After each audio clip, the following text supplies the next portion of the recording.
This is a story of betrayal, deception, and the ultimate payback.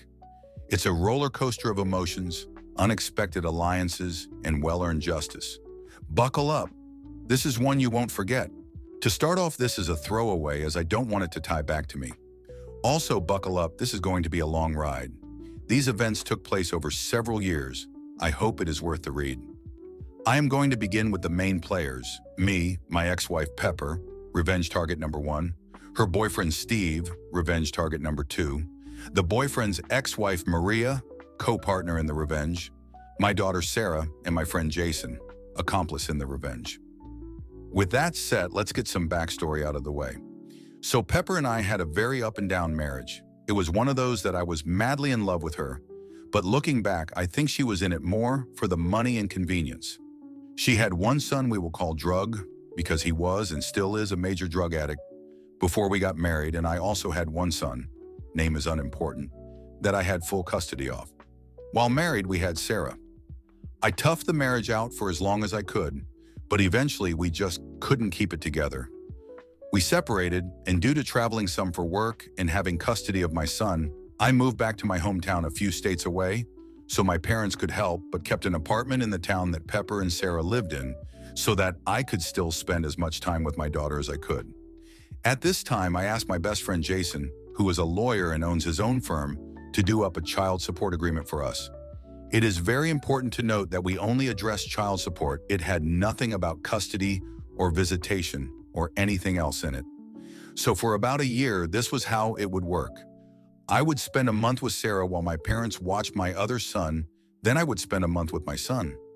Almost exactly a year later, I could no longer afford keeping two households, and Pepper was wanting to move back to her hometown, which was in a different state but closer to where I lived, so I gave up the apartment and she moved. The new situation continued for a couple more years. Pepper and I remained friendly and even tried to reconcile the relationship a couple of times, but it wouldn't work out.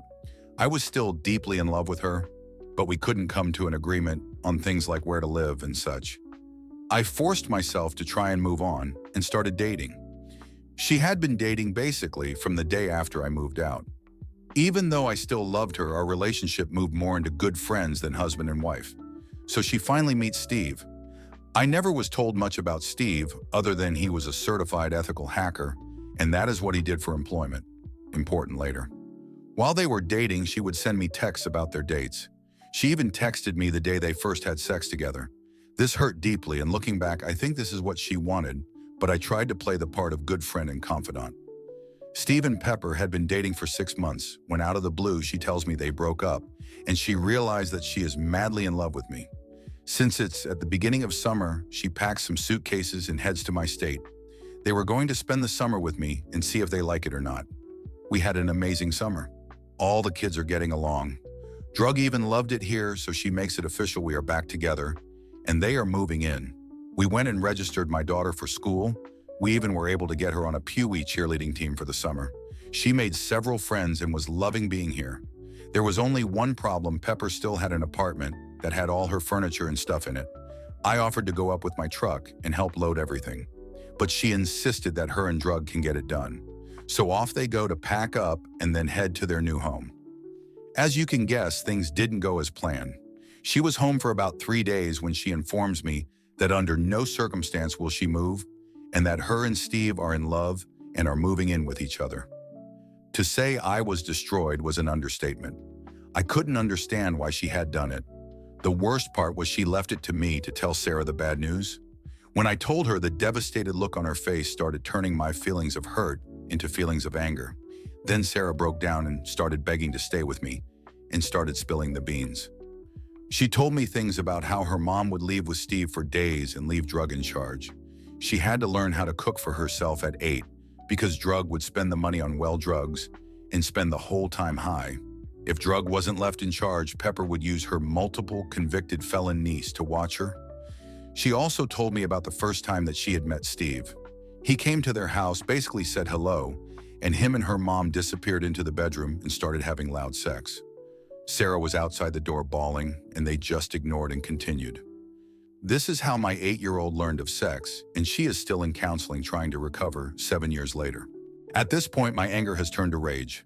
I immediately notified Pepper that there was no way Sarah was coming back, and I would fight her to the death to keep her out of that situation. Pepper responded by getting an emergency hearing in her state to force Sarah back. I had to scramble, but I managed to get a lawyer and easily won the hearing, which Pepper showed up late for and told the judge it was due to a disability. The judge agreed that since there was no custody agreement and with the troubling accusations that I had gathered, it was best for now for Sarah to stay with me. I had won the first battle, but it was short-lived. Within an hour of the hearing, I started getting tons of phishing emails and texts. I was also getting password resets and MFA codes from my bank, Facebook, Reddit, and any other accounts. I knew that Steve was behind it. The very next day, Jason calls.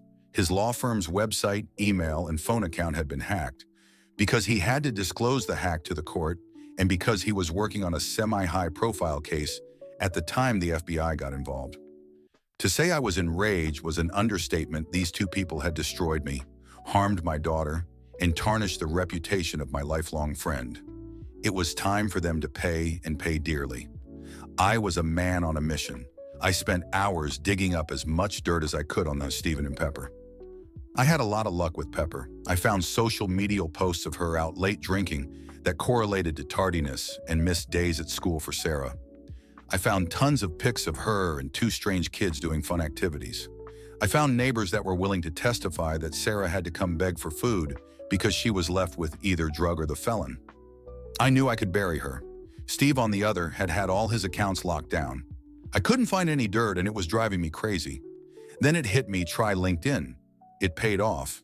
There wasn't much posted, but through his account, I found Maria, his ex-wife's account. I reached out to her and she happily accepted. Maria and I became fast friends. She hated Pepper, for good reason, as they had both abandoned her kids like my daughter, and didn't want her around her kids. I learned so much. To keep it short, Maria and Steve had recently divorced.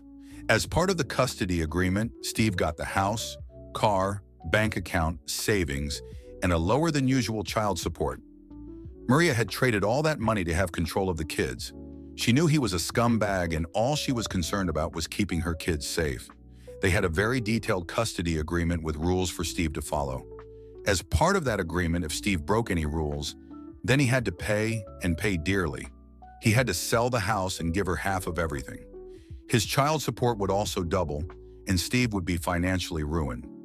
Steve also didn't have her blocked on the social media and would regularly send texts bragging about how great his life was without her.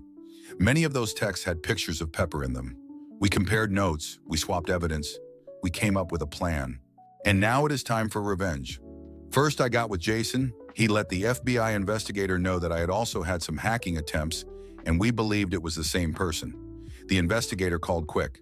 I gave him all the information I had and who I believed was doing it, and he asked a weird question. Do I know where Steve worked? Well, yes, I did, thanks to Maria. So apparently Steve wasn't as good as a hacker as he thought himself to be.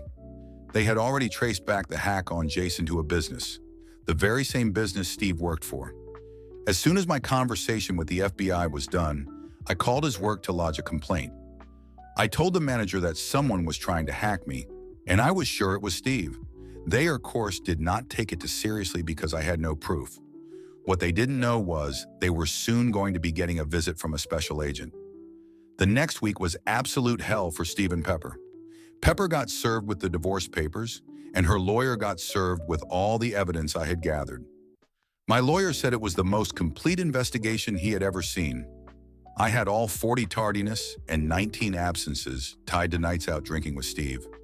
I had hard proof of them abandoning my daughter for days at a time. Maria even gave me a picture that was taken at 2 a.m., the night before the emergency hearing with Steve and Pepper dinking in a tattoo parlor. The same hearing she was late to and said it was due to a disability. Steve got served that he had violated the entire custody agreement. Maria had pictures from me proving he was with Pepper on nights the kids were with him and they were left alone. She also had proof that there was contact with Pepper that violated the custody agreement. The fallout was awesome to watch. Steve was fired between my complaint, another older complaint of him hacking, and the FBI showing up. They had no choice but to fire him. He did avoid any legal issues as the FBI could never tie it directly to him. The word spread of why he was fired and no one would hire him in an IT job again. He had to sell the house, liquidate all the investments and bank accounts, and give half to Maria. His child support got to stay the same since he no longer had a source of income. Last I heard, he was working at a grocery store.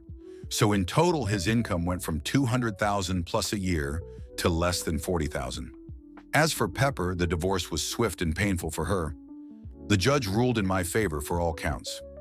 I got sole custody and sole decision-making. She was forced to go to counseling, and her and Drug can only visit Sarah with a third-party supervisor paid for by Pepper. Sarah is doing much better. She still needs counseling, but she thrives in school and has many friends. She very rarely sees her mom, but she is much better off without her. In the end, the guilty paid the price. The hacker lost everything. The unfit mother faced her reckoning, and my daughter finally found peace. Sometimes revenge isn't just sweet, it's necessary.